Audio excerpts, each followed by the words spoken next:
Mr. Speaker, I have a petition from the Mutual Union of the TIV in America against the federal government of Nigeria.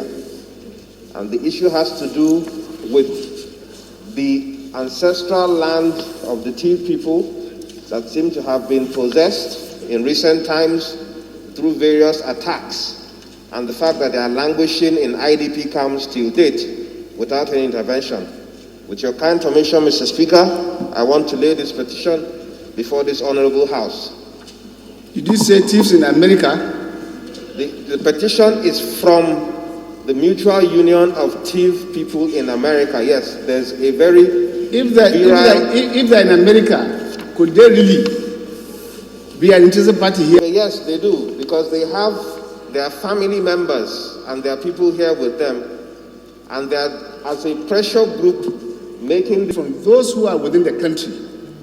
I believe it has a very good standing. No, but these people living in America and then coming to lodge now.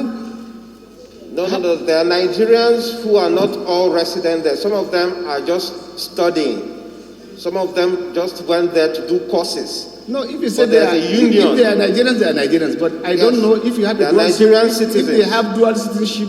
No, they do not have dual citizenship. They are all Nigerian citizens.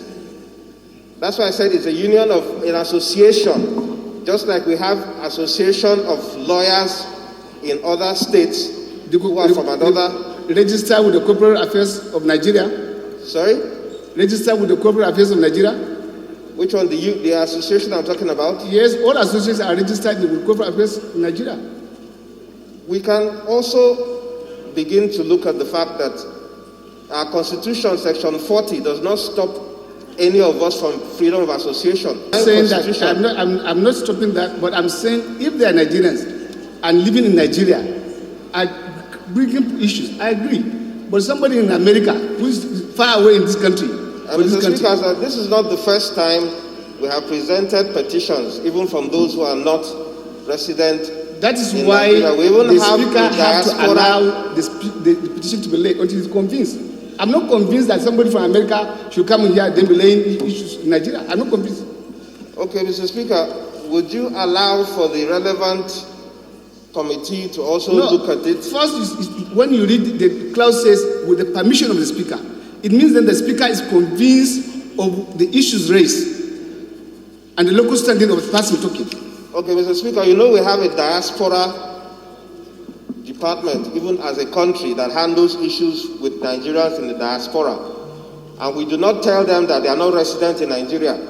Abike Dabri, a very right honorable member of this House, superintends over that, and we handle the issues of Nigerians as long as they are Nigerian citizens, even in diaspora.